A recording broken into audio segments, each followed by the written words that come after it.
Hammaga salom.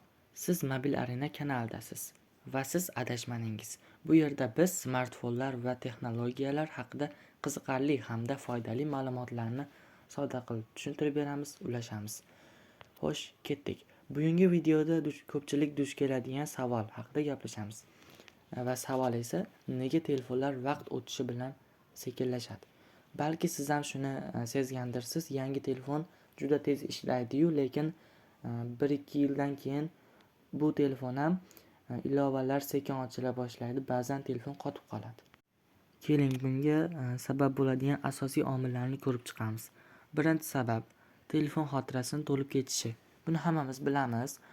Telefoningizdagi ichki xotira rasm, video, ilovalar va boshqa fayllar bilan to'lib borgani sari tizim ishlashi qiyinlashadi.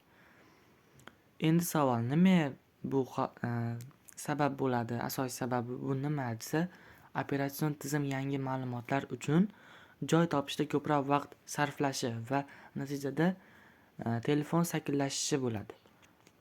Ikkinchi sabab tizim yangilanishlari.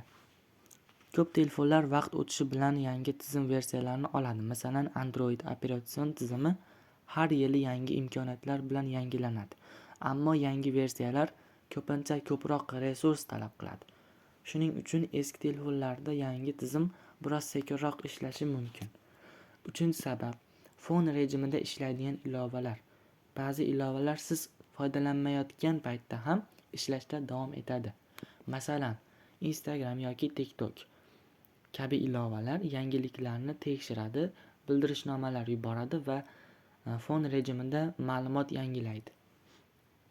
Bu esa protsessor va operativ xotirani band qiladi.